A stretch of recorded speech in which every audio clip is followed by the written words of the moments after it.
ಒಂದಾನೊಂದು ಕಾಲದಲ್ಲಿ ಪ್ರತಾಪ್ ಆತನ ಹೆಂಡತಿ ಲಕ್ಷ್ಮೀದೇವಿ ಇರ್ತಿದ್ರು. ಅವ್ರಿಗೆ ಒಂದಾನೊಂದು ಮಗ ರಾಮು. ಪ್ರತಾಪ್ ಚೆನ್ನಾಗಿ ಬಿಸ್ನೆಸ್ ಮಾಡಿ ಹಣ ಸಂಪಾದಿಸಿದ್ದ. ಆ ಕುಟುಂಬಕ್ಕೆ ಯಾವ ಕಷ್ಟನೂ ಬರ್ದಿರೋ ಹಾಗೆ ನೋಡ್ಕೊಂಡಿದ್ದ. ರಾಮುನ ಇಂಜಿನಿಯರಿಂಗ್ ಓದಿಸಿದ್ದ. ಒಂದು ದಿನ ಪ್ರತಾಪ್ ರಾಮುನ ಕರೆದು, ಏನಪ್ಪ ರಾಮು, ಹೇಗೋ ನೀನ್ ಓದ್ ಪೂರ್ತಿ ಆಯ್ತು, ಯಾವ್ದಾದ್ರೂ ಒಳ್ಳೆ ಉದ್ಯೋಗ ನೋಡ್ಕೋ ಅಂತ ಹೇಳ್ದ. ಆದ್ರೆ ರಾಮು ಏನೂ ಹಿಡ್ಸ್ಕೊಳ್ದೆ ಅಲ್ಲಿಂದ ಹೊರಟೋದ. ಹಾಗೆಯೇ ಸ್ವಲ್ಪ ದಿನ ಕಳೀತು. ಪ್ರತಾಪ್ಗೆ ಬಿಸ್ನೆಸ್ಲಿ ತುಂಬಾ ನಷ್ಟ ಬಂತು. ಇರೋ ಹಣ ಎಲ್ಲ ಹೋಯ್ತು. ಪ್ರತಾಪ್ ಲಕ್ಷ್ಮಿ ತುಂಬಾ ನೋವುಪಟ್ರು. ಅವ್ರು ಹಾಗೆ ನೋವು ಪಡ್ತಿದ್ರು.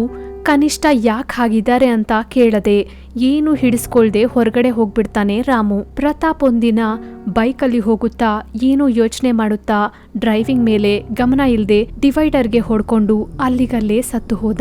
ಆ ವಾರ್ತೆ ಕೇಳಿದ ಲಕ್ಷ್ಮಿ ಎದೆ ಹೊಡ್ಕೊಂಡು ಅತ್ಲು. ಆ ಮನೆಯೆಲ್ಲ ಶೋಕದಲ್ಲಿ ಮುಳುಗಿ ಹೋಯ್ತು. ಪ್ರತಾಪ್ ಮರಣದಿಂದ ಮನೆ ಅನಾಥ ಶರಣಾಲಯದಂತೆ ಬದಲಾಯ್ತು. ಆದ್ರೆ ಇಷ್ಟು ನಡೀತಿದ್ರು ರಾಮುಲಿ ಯಾವ ಬದಲಾವಣೆನೂ ಕಾಣಿಸ್ಲಿಲ್ಲ. ಲಕ್ಷ್ಮಿ ತನ್ನ ಮಗ ಯಾವಾಗ್ಲಾದ್ರೂ ಬುದ್ಧಿ ತಗೊಂಡು ಒಳ್ಳೆಯವನಾಗ್ತಾನೆ, ಅವಳಿಗೆ ಯಾವ ಕಷ್ಟ ಬರ್ದೆ ನೋಡ್ಕೊಳ್ತಾನೆ ಅನ್ಕೊಂಡು ಕನ್ಸು ಕಾಣ್ತಾಳೆ. ಹಾಗೆ ಸ್ವಲ್ಪ ದಿನ ಕಳೀತು. ಈ ಪರಿಸ್ಥಿತಿ ತುಂಬಾ ಮೋಸವಾಗಿದೆ, ಇನ್ನ ಲಾಭ ಇಲ್ಲ ಅನ್ಕೊಂಡು ಲಕ್ಷ್ಮಿ ಅವಳ ಮಗ ರಾಮುನ ಕರೆದು, ರಾಮು, ನಿಮ್ ತಂದೆ ನಮ್ಮನ್ನ ಬಿಟ್ಟು ಹೊರಟೋದ್ರು. ಇನ್ನ ನನ್ನ ಆಸೆ ಎಲ್ಲ ನಿನ್ ಮೇಲೇನೆ, ಕೇವಲ ನಿಂಗೋಸ್ಕರನೇ ಬದುಕ್ತಿದ್ದೀನಿ. ಆಗ ರಾಮು ಏನೂ ಹಿಡ್ಸ್ಕೊಳ್ದಿದ್ದ ಹಾಗೆ ಅಲ್ಲಿಂದ ಹೊರಟೋದ. ಮರುದಿನ ಇಬ್ಬರಿಗೂ ಸಾಕಾಗೋಷ್ಟು ಅನ್ನ ಇರ್ಲಿಲ್ಲ. ಲಕ್ಷ್ಮಿ ಅನ್ನ ತಿನ್ನೋ ಟೈಮ್ಗೆ ರಾಮು ಬರೋಷ್ಟೊತ್ತಿಗೆ, ನಾನು ಊಟ ಮಾಡಾಯ್ತು, ನೀನ್ ಮಿಕ್ಕಿದ್ ತಿನ್ಬಿಡು ಅಂತ ಹೇಳಿದ್ಲು. ಆಗ ರಾಮು ಕನಿಷ್ಠ ತಾಯಿ ತಿನ್ಲಾ ಇಲ್ಲ ಸುಳ್ಳು ಹೇಳ್ತಿದ್ದಾಳ ಅಂತ ಯೋಚನೆ ಮಾಡದೆ ತಿಂದು ಹೊರಟೋದ. ಲಕ್ಷ್ಮಿ ಕುಡಿಯೋ ನೀರ್ ಕುಡ್ದು ಹಾಗೆ ಇರ್ತಿದ್ಲು. ಹೀಗೆ 2 ದಿನ ಕಳೀತು. ದಿನ ಅದೇ ತರ ನಾನು ತಿಂದೆ ಅಂತ ಹೇಳಿದ ತಾಯಿ ಅಷ್ಟು ಸುಸ್ತಾಗಿ ಯಾಕಿದ್ದಾಳೆ ಅಂತ ಅರ್ಥ ಆಗ್ಲಿಲ್ಲ. ಆ ದಿನ ತಿನ್ನೋ ಟೈಮ್ಗೆ ಮನೆಗೆ ಬರ್ತಿದ್ದಾಗ ದಿನ ಹೇಳೋ ಹಾಗೆ, ನಾನು ತಿನ್ಬಿಟ್ಟೆ, ನೀನ್ ತಿನ್ಬಿಡು ಅಂತ ಹೇಳಿದ್ಲು ಲಕ್ಷ್ಮಿ. ಈ ದಿನ ನಮ್ ಫ್ರೆಂಡ್ ಬರ್ತ್ಡೇ ಪಾರ್ಟಿ ಇದ್ರೆ ಅಲ್ಲೇ ತಿಂದೆ ಅಂತ ಸುಳ್ಳು ಹೇಳಿ ಹೊರಗಡೆ ಹೊರಟೋದ ರಾಮು. ಹೊರಗಡೆ ಹೋಗ್ತಿದ್ದಾಗ ಪಕ್ಕದ ಮನೆ ಆಂಟಿ, ಇವನೇನೋ ಓದ್ಕೊಂಡು ಖಾಲಿಯಾಗಿ ಸುತ್ತಾಡ್ತಿದ್ದಾನೆ, ಪಾಪ ಲಕ್ಷ್ಮಿ ಇವನ್ ಹಸಿವು ತೀರ್ಸೋಕೆ ಹಸ್ಕೊಂಡು ಇರ್ತಿದ್ದಾಳೆ, ಯಾಕೆ ಹುಡ್ತಾರೋ ಇಂಥವ್ರು ಅಂತ ಅಂತಾಳೆ. ಆ ಮಾತುಗಳು ಕೇಳಿದ ತಕ್ಷಣ ಆತನು ಅನ್ಕೊಂಡಿದ್ದೆ ನಿಜ ಆಯ್ತು ಅಂತ ಹಿಂದಕ್ಕೋದ ರಾಮು. ಲಕ್ಷ್ಮಿ ತುಂಬಾ ಹಸಿವಿನಿಂದ ಇದ್ದಾಗ ಆಕೆ ತಿಂತಿದ್ದಾಗ ರಾಮು ಅಲ್ಲಿಗ್ ಬಂದ. ಅವನ ತಾಯಿ ದಿನ ಹೀಗ್ ಹಸಿವಿನಿಂದ ಇರ್ತಿದ್ದಾಳೆ ಅನ್ನೋ ವಿಷಯ ಅರ್ಥ ಆಯ್ತು ರಾಮುಗೆ. 2 ನಿಮಿಷ ಕಣ್ಣೀರು ನಿಲ್ಲಲಿಲ್ಲ. ರಾಮು ನೋವು ತಡ್ಕೊಳಕ್ಕಾಗ್ದೆ, ನನ್ನ ಕ್ಷಮಿಸಮ್ಮ, ನೀನು ತಿಂದ್ಯಾ ಇಲ್ವಾ ಅಂತಾನು ಗಮನಿಸದೆ ನಾನೊಂದು ಮೂರ್ಖನಾಗಿ ನಡ್ಕೊಂಡೆ. ನೀನ್ ತಿಂದ್ರೆ ನನಗ್ ಹೊಟ್ಟೆ ತುಂಬತ್ತೆ ಮಗ. ಇಷ್ಟು ದಿನದಲ್ಲಿ ನೀನ್ ಯಾವತ್ತೂ ಹಸಿವಿನಿಂದ ಕಷ್ಟ ಪಡ್ಲಿಲ್ಲ, ಅದಕ್ಕೆ ನಾನ್ ತಿಂದಿದ್ರೂ ಪರವಾಗಿಲ್ಲ. ನಿನ್ ಹೊಟ್ಟೆ ತುಂಬಿದ್ರೆ ಸಾಕು ಅನ್ಸ್ತು. ನಿನ್ಗೆ ಇದೆಲ್ಲ ಹೇಳಿ ನೋವು ಪಡಿಸ್ಬಾರ್ದು ಅನ್ನಿಸ್ತು. ನಿನಗೆ ಯಾವತ್ತೂ ಈ ಮನೆಯಲ್ಲಿ ಪರಿಸ್ಥಿತಿ ಹೇಳಲಿಲ್ಲ. ಆಗ ರಾಮುಗೆ ಆತನು ಮಾಡ್ತಿರೋ ತಪ್ಪು ಅರ್ಥ ಆಯ್ತು. ಆ ದಿನದಿಂದ ಕಷ್ಟ ಪಡೋಕೆ ಶುರು ಮಾಡ್ದ. ರಾತ್ರಿ ಸಮಯದಲ್ಲಿ ಓದೋಕೆ ಶುರು ಮಾಡ್ದ. ಇರೋ ಸ್ವಲ್ಪದ್ರಲ್ಲಿ ಇಬ್ರು ತಿಂತಿದ್ರು. ಹಾಗೆ ದಿನ ಕಳೀತು. ರಾಮು ಗವರ್ಮೆಂಟ್ ಜಾಬ್ಗೆ ಸೆಲೆಕ್ಟ್ ಆದ. ಆ ವಾರ್ತೆ ಕೇಳಿದ ಲಕ್ಷ್ಮಿಗೆ ಎಷ್ಟೋ ಆನಂದವಾಯ್ತು. ಆಗ್ಲಿಂದ ಲಕ್ಷ್ಮಿನ ಆನಂದ್ ತುಂಬಾ ಚೆನ್ನಾಗಿ ನೋಡ್ಕೊಂಡ. ಚಂದ್ರಿಕಾ ಓ ದೆವ್ವವೇ 6ನೇ ಭಾಗದಲ್ಲಿ ಶೇಖರ್, ಚಂದ್ರಿಕಾ ಇಬ್ರು ಮಂತ್ರವಾದಿ ಆತ್ಮವನ್ನು ಒಂದು ಸಮಾಧಿಯಲ್ಲಿ ಬಂಧಿಸಿ ಮನೆಗೆ ಬೀಗ ಹಾಕಿ ದೆವ್ವಗಳ ಜೊತೆ ಹಾಯಾಗಿ ಜೀವಿಸ್ತಿದ್ರು. ಆದ್ರೆ ಅಲ್ಲಿ ಅವರು ಪ್ರಶಾಂತವಾಗಿರೋದು ಇವರಿಗೆ ಇಷ್ಟವಾಗ್ಲಿಲ್ಲ. ಇದು ನಮ್ ಜೀವನಗಳನ್ನ ಯಾವಾಗ ಹೇಗ್ ಬದಲಾಯಿಸುತ್ತೋ ಗೊತ್ತಿಲ್ಲ ಅಲ್ವಾ ಅಂತ ಭಯಂಕರವಾದ ಬದಲಾವಣೆ ಚಂದ್ರಿಕಾ ಶೇಖರ್ ಜೀವನದಲ್ಲಿ ನಡೆಯುತ್ತೆ. ಅದೇನಂದ್ರೆ, ಶೇಖರ್ ಆ ಮಾಂತ್ರಿಕನ ಆತ್ಮವನ್ನು ಬಂಧಿಸಿ ಮನೆಗೆ ಬೀಗ ಹಾಕಿ ಅಡವಿಯೊಳಗೆ ಹೋಗಿ ಬಿಟ್ಟ ನಂತರ ತುಂಬಾ ದಿನ ಕಳೆದಿತ್ತು. ಒಂದು ದಿನ ಒಂದು ಕಳ್ಳ ಶೇಖರ್ ಮನೆಗೆ ಹೋದ. ಆ ಕಳ್ಳನ ಹೆಸರೇ ಮಲ್ಲೇಶ್. ಅರೆ, ಈ ಮನೇನ ಯಾವಾಗ್ಲಿಂದೂ ನೋಡ್ತಿದ್ದೀನಿ, ಯಾರೂ ಇರ್ತಿಲ್ಲ. ಈ ಬೀಗ ಹೊಡೆದಾಕಿ ಒಳಗಡೆ ಇರೋ ಚಿನ್ನ, ಹಣ, ವಸ್ತುಗಳನ್ನೆಲ್ಲವನ್ನು ನನ್ ಸ್ವಂತ ಮಾಡ್ಕೋತೀನಿ. ಮಲ್ಲೇಶ್ ಬೀಗ ಹೊಡೆದಾಕಿ ಮನೆಯೊಳಗೆ ಹೋದನು. ಅಲ್ಲಿ ಎಲ್ಲ ಹುಡುಕ್ದ. ಆದ್ರೆ ಅಲ್ಲಿ ಇಂತಹ ಚಿನ್ನ ಆಗ್ಲಿ ಹಣ ಆಗ್ಲಿ ಕಾಣಿಸ್ಲಿಲ್ಲ.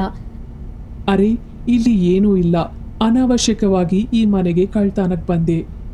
ಏನೋ ಮಲ್ಲೇಶ, ಇಲ್ಲಿ ಬಾರೋ, ನಿನಗೆ ದುಡ್ಡು ಕೊಡ್ತೀನಿ, ಬಂದು ಸಮಾಧಿಯನ್ನು ಹೊಡೆದಾಕೋ.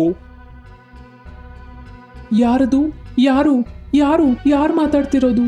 ನಿನಗೆ ದುಡ್ಡು ಬೇಕಂದ್ರೆ ಈ ಸಮಾಧಿಯನ್ನ ಹೊಡೆದಾಕು, ಇಲ್ದಿದ್ರೆ ಮರ್ಯಾದೆಯಿಂದ ಇಲ್ಲಿಂದ ಹೊರಟೋಗು. ಸಮಾಧಿಯನ್ನು ಹೊಡೆದಾಕ್ತಿಯಾ ಇಲ್ವಾ? ಅಸಲಿಗೆ ನೀನ್ ಯಾರು? ಸಮಾಧಿಯೊಳಗೆ ನೀನ್ ಯಾಕೆ ಹೋದೆ? ನೀನೊಂದು ವೇಳೆ ದೆವ್ವ ಅಲ್ವಲ್ಲ?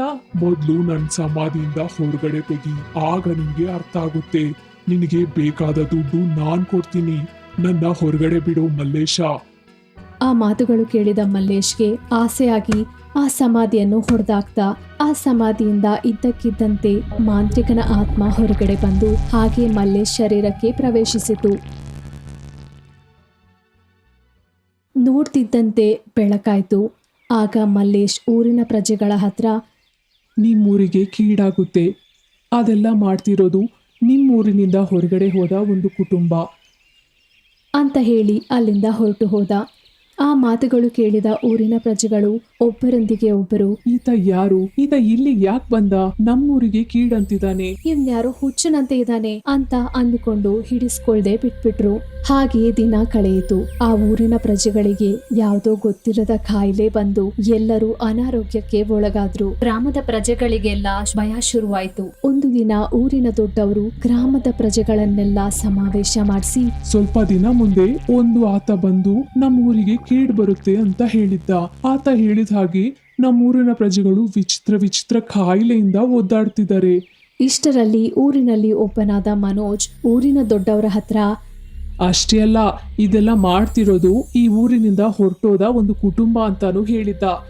ಊರಿನ ದೊಡ್ಡವರು ಆ ವಿಷಯದ ಬಗ್ಗೆ ಚೆನ್ನಾಗಿ ಯೋಚನೆ ಮಾಡಿ ಆಗ ಅವರ ಹತ್ರ, ಈ ಊರಿನಿಂದ ಹೊರಟೋದವ್ರು ಯಾರು? ಏನಾದ್ರೂ ಆ ಚಂದ್ರಿಕಾ ಶೇಖರ್ ಅವರು ಅಲ್ವಲ್ಲ? ಸಂದೇಹನೇ ಇಲ್ಲ ರೀ, ಅವರೇ ಐನವ್ರೆ ಇದೆಲ್ಲ ಮಾಡ್ತಿದ್ದಾರೆ. ಅಸಲಿಗೆ ಅವರು ಯಾರಿಗೂ ಹೇಳದೆ ರಾತ್ರಿಗೆ ರಾತ್ರಿ ಊರ್ ಬಿಟ್ಟು ಯಾಕೆ ಹೋದ್ರು? ನಮ್ಗೆ ಒಳ್ಳೇದ್ ಮಾಡಿದ ಆ ಕುಟುಂಬ ಈಗ ಯಾಕೆ ಕೆಟ್ಟದ್ ಮಾಡ್ಬೇಕನ್ಕೋತಿದೆ? ಅಸಲಿಗೆ ಆ ಚಂದ್ರಿಕಾ ಶೇಖರ್ ಎಲ್ಲಿದ್ದಾರೋ ಈಗ್ಲೇ ಹೋಗಿ ಹುಡ್ಕೋಣ. ಊರಿನ ದೊಡ್ಡವರು ಮತ್ತು ಕೆಲವು ಮಂದಿ ಸೇರಿ ಅವ್ರನ್ನ ಹುಡುಕಲು ಶುರು ಮಾಡಿದ್ರು. ಇಷ್ಟರಲ್ಲಿ ಊರಿನ ದೊಡ್ಡವರು ಅವ್ರನ್ನ ಊರಿನ ಕೊನೆಯಲ್ಲಿ ದೆವ್ವಗಳ ಜೊತೆ ಸೇರಿ ಬದುಕ್ತಿದ್ದಾರೆ ಅನ್ನೋ ವಿಷಯ ತಿಳ್ಕೊಂಡು ಅಲ್ಲಿಗೆ ತಲುಪಿದ. ನೋಡು ಶೇಖರ್, ಈ ವಿಷಯದ ಬಗ್ಗೆ ನಿನಗೆ ಗೊತ್ತಿದ್ಯೋ ಇಲ್ವೋ, ಆದ್ರೆ ನಾನು ಮತ್ತೆ ಹೇಳ್ತಿದ್ದೀನಿ. ಅಸಲಿಗೆ ಏನಾಯ್ತು? ಯಾವ ವಿಷಯದ ಬಗ್ಗೆ ಮಾತಾಡ್ತಿದ್ದೀರಾ? ಆಗ ಊರಿನ ದೊಡ್ಡವರು ಆ ಊರಿನಲ್ಲಿ ನಡೆದ ವಿಷಯವನ್ನೆಲ್ಲ ಹೇಳಿದ. ಅದನ್ನ ಕೇಳಿದ ಶೇಖರ್ ಊರಿನ ದೊಡ್ಡವರ ಹತ್ರ ಹೀಗೆ ಹೇಳಿದ, ಅಯ್ಯ, ಈ ತಪ್ಪುಗಳು ಮಾಡ್ತಿರೋದು ನಾವಲ್ಲ ಅಂತ ನಂಬಿದ್ದಕ್ಕೆ ತುಂಬಾ ಕೃತಜ್ಞತೆಗಳು. ಇಷ್ಟರಲ್ಲಿ ಚಂದ್ರಿಕಾ ಅಲ್ಲಿಗೆ ಬಂದಳು. ನೋಡಿ, ನಾನು ಒಂದು ದೆವ್ವ ಅಂತ ಗೊತ್ತಿದ್ರು ಆ ಊರಿನ ಪ್ರಜೆಗಳು ನನ್ನ ಎಷ್ಟು ಚೆನ್ನಾಗಿ ನೋಡ್ಕೊಂಡ್ರು ನನಗೆ ಗೊತ್ತು ಅಂತ. ಅವ್ರಿಗೆ ನಾವು ಯಾರಿಗೆ ಏನು ಹಾನಿ ಮಾಡೋಕ್ಕಾಗುತ್ತೆ? ಅಸಲಿಗೆ ನಾವು ಊರು ಬಿಟ್ಟು ಊರು ಯಾಕೆ ಬರಬೇಕಾಯ್ತು ಅಂದ್ರೆ ಅಂತ ಮಾಂತ್ರಿಕ ಮಾಡಿದ ಬಗ್ಗೆ ಎಲ್ಲವನ್ನೂ ವಿವರಿಸಿದರು. ಅದನ್ನು ಕೇಳಿದ ಊರಿನ ದೊಡ್ಡವರು,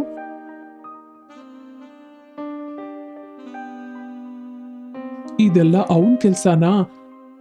ಅವನೇ ನಿಮ್ ಕುಟುಂಬದ ಮೇಲೆ ಹಗೆಯಿಂದ ಊರ್ನ ನಾಶ ಮಾಡಿದ್ರೆ ಆ ತಪ್ಪನ್ನ ನಿಮ್ ಕುಟುಂಬ ಮೇಲೆ ಹಾಕ್ಬೋದು ಅನ್ಕೊಂಡಿದ್ದ. ನಾವು ಅವನ್ನ ಏನೋ ಒಂದು ಮಾಡ್ಬೇಕು ಅಂತ ಇದ್ದಾಗ ದೆವ್ವಗಳ ದೈತ್ಯ ಅಲ್ಲಿಗೆ ಬಂದು, ಅವನ್ನ ನೀವೇನು ಮಾಡಕ್ಕಾಗಲ್ಲ. ದೆವ್ವಗಳಾದ ನಾವೇ ಅವನ್ನ ಸರಿಯಾದ ಗುಣಪಾಠ ಹೇಳಕ್ಕಾಗ್ಲಿಲ್ಲ. ಸಾಮಾನ್ಯ ಮಾನ್ಯರು ನೀವೇನ್ ಮಾಡಕ್ಕಾಗತ್ತೆ? ಆ ಮಂತ್ರಿಕ ಸಮಾಧಿಯಿಂದ ಹೊರಗಡೆ ಹೇಗ್ ಬಂದ? ಏನ್ ನಡೀತು? ಅಸಲು ವಿಷಯ ತಿಳ್ಕೋಬೇಕು.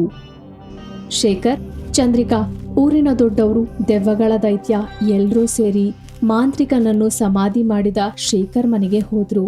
ಅಲ್ಲಿ ಮನೆ ಬಾಗಿಲು ಹೊಡೆದು ಹಾಕಿ ಇತ್ತು. ಒಳಗಡೆ ನೋಡಿದ್ರೆ ಸಮಾಧಿ ಹೊಡೆದು ಹೋಗಿತ್ತು. ಅದನ್ನು ನೋಡಿದ ಶೇಖರ್ ಹಾಗೆ ಆಶ್ಚರ್ಯಪಟ್ಟ. ಯಾರು ಇವನ್ನ ಹೊರಗಡೆ ತೆಗ್ದಿದ್ದಾರೆ? ಅವನ ಆತ್ಮ ಖಂಡಿತವಾಗ್ಲೂ ಯಾರನ್ನಾದ್ರೂ ಆವಾಹನೆ ಮಾಡಿರುತ್ತೆ. ಅಸಲಿಗೆ ಆತ ಯಾರೋ, ಎಲ್ಲಿದ್ದಾನೋ ತಿಳ್ಕೋಬೇಕು ಅಂತ ಹೇಳಿ ಎಲ್ಲರೂ ಸೇರಿ ಆತನನ್ನು ಹುಡುಕಲು ಶುರು ಮಾಡಿದ್ರು. ಆ ನಂತರ ಏನ್ ನಡೀತೋ ಮುಂದಿನ ಭಾಗದಲ್ಲಿ ನೋಡೋಣ. 7ನೇ ಭಾಗದಲ್ಲಿ ಆ ಮಾಂತ್ರಿಕನ ಆತ್ಮ ಯಾರಲ್ಲಿ ಆವಾಹನೆ ಆಗಿದೆಯೋ ತಿಳ್ಕೊಂಡು ಅವ್ರನ್ನ ಅಂತ್ಯ ಮಾಡ್ಬೇಕನ್ಕೊಂಡ್ರು. ಶೇಖರ್, ಚಂದ್ರಿಕಾ, ಊರಿನ ದೊಡ್ಡವರು, ದೆವ್ವಗಳ ದೈತ್ಯ 4 ಜನ ಸೇರಿ ಅವನ್ನ ಹುಡುಕ್ತಿರ್ತಾರೆ.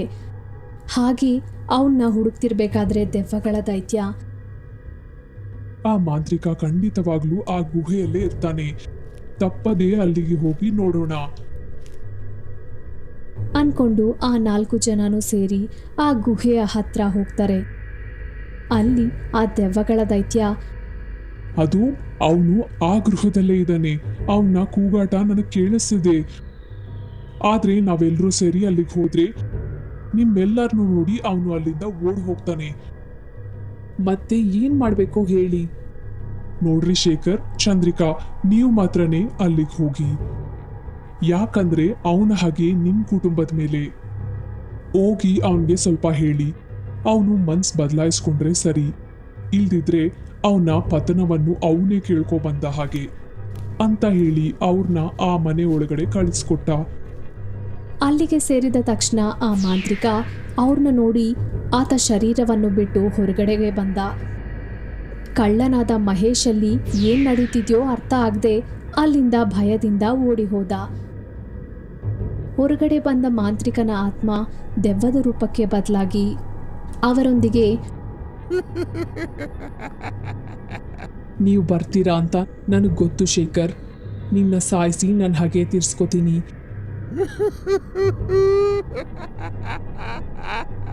ಶೇಖರ್ನ ಸಾಯಿಸೋದ್ರಿಂದ ನಿನಗೆ ಯಾವ ಲಾಭ ಇರುತ್ತೆ? ನಿನ್ನ ಪ್ರಾಣ ವಾಪಸ್ ಬರುತ್ತಾ? ಮೂರ್ಖವಾಗಿ ಯೋಚಿಸ್ಬೇಡ.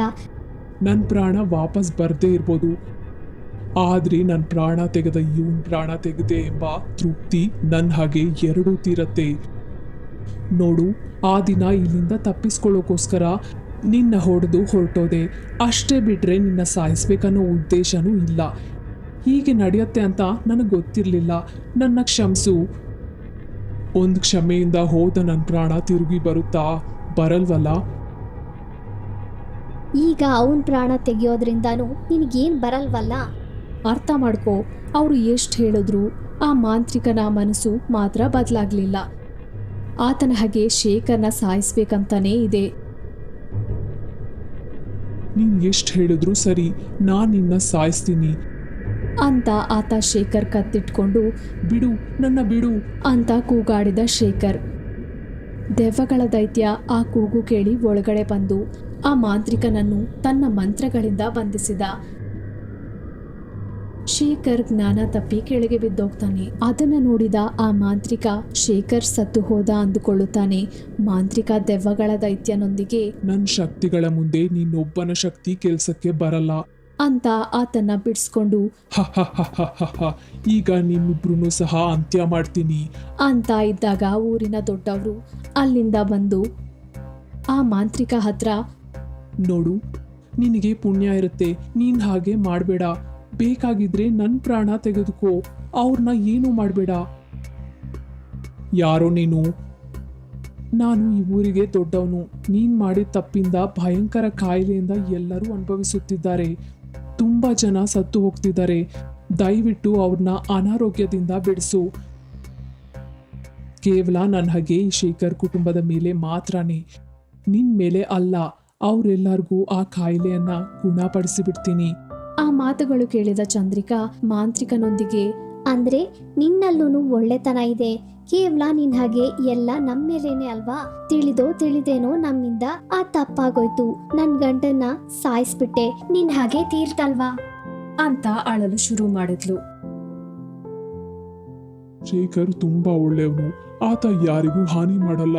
ಒಂದು ಬಾರಿ ನಿನ್ ಹಾಗೆ ಎಲ್ಲವನ್ನು ಪಕ್ಕಕ್ಕಿಟ್ಟು ಯೋಚಿಸು, ಅದೇನಂತ ನಿನಗೆ ಅರ್ಥ ಆಗುತ್ತೆ. ಆ ಮಾತುಗಳಿಗೆ ಮಾಂತ್ರಿಕ ಯೋಚನೆಯಲ್ಲಿ ಬಿದ್ದ. ತನ್ನ ಮನಸ್ಸಲ್ಲಿ ಇವರೆಲ್ಲರೂ ಹೇಳ್ತಿರೋದು ನಿಜಾನೇ. ಆ ದಿನ ನಾನು ಸ್ವಾರ್ಥಕ್ಕೋಸ್ಕರ ಚಂದ್ರಿಕಾನ ಬಂಧಿಸಿಟ್ಟೆ. ಆಕೆನ ಬಿಡಿಸಕ್ಕೆ ಇವ್ರು ಹಾಗೆ ಮಾಡಿದ್ರು. ಬೇಕಂತ ನನ್ನ ಸಾಯಿಸ್ಲಿಲ್ಲ. ನನ್ನ ಅತಿಯಾಸನೆ ನನ್ನ ಅಂತ್ಯಕ್ಕೆ ಕಾರಣ ಆಯ್ತು ಅಂತ ಜೋರಾಗಿ ಅತ್ತ. ಅದನ್ನ ನೋಡಿ ದೆವ್ವಗಳ ದೈತ್ಯ, ಸುಮ್ನಿರು, ಈಗ್ಲಾದ್ರೂ ನೀನ್ ತಪ್ಪು ತಿಳ್ಕೊಂಡೆ ಅಲ್ವಾ? ಹೌದು, ನನಗೆ ಬುದ್ಧಿ ಬಂತು. ನಾನ್ ಹಾಗೆ ಮಾಡದೇ ಇದ್ದಿದ್ರೆ ಕನಿಷ್ಠ ಈಗ ಬದುಕಿರ್ತಿದ್ದೆ. ನನ್ನಿಂದ ನೀವು ಊರಿನ ಪ್ರಜೆಗಳು ಎಷ್ಟೋ ಕಷ್ಟಪಟ್ರಿ. ನನ್ನ ಕ್ಷಮಿಸಿ. ಇಷ್ಟರಲ್ಲಿ ಶೇಖರ್ಗೆ ಎಚ್ಚರ ಆಯಿತು. ಆತ ಮೇಲಕ್ಕೆದ್ದ. ಅದನ್ನ ನೋಡಿದವರೆಲ್ಲ ಆನಂದಿಸಿದ್ರು. ಮಾಂತ್ರಿಕನು ಶೇಖರ್ನೊಂದಿಗೆ, ಶೇಖರ್, ನನ್ನ ಕ್ಷಮಿಸು. ನಾನ್ ನಿನ್ ಬಗ್ಗೆ ತಪ್ಪಾಗಿ ನಡ್ಕೊಂಡೆ. ಈಗ್ಲಾದ್ರೂ ನೀನ್ ತಪ್ಪನ್ನ ತಿಳ್ಕೊಂಡೆ. ನನಗ್ ಸಂತೋಷವಾಗಿದೆ. ಮಾಂತ್ರಿಕ ಊರಿನ ದೊಡ್ಡವರಿಗೆ ಹಾಗೂ ಚಂದ್ರಿಕಾಗೂ ಸಹ ಕ್ಷಮೆ ಕೇಳಿದ. ಆ ಸಂತೋಷದಲ್ಲಿ ಇನ್ನೂ ಸಂತೋಷಕರ ವಾರ್ತೆ ಏನಂದ್ರೆ ಈ ದಿನದಿಂದ ಚಂದ್ರಿಕಾಗೆ ಹೊಸ ಅಣ್ಣ ಕುಟುಂಬಕ್ಕೆ ಸೇರಿದ ಅಂತ ಆ ದೆವ್ವಗಳ ದೈತ್ಯ ಆ ಮಾಂತ್ರಿಕನನ್ನು ಅವರ ಕುಟುಂಬಕ್ಕೆ ಸೇರಿಸ್ಕೊಂಡ. ಆ ಊರಿನ ಪ್ರಜೆಗಳಿಗೆ ಆ ಕಾಯಿಲೆ ಸರಿಯೋಗತ್ತೆ. ಶೇಖರ್, ಚಂದ್ರಿಕಾ ಇಬ್ರು ಊರಿಗೆ ವಾಪಸ್ಸಾದ್ರು. ಎಲ್ಲ ಸಂತೋಷವಾಗಿ ಬದಲಾಯ್ತು.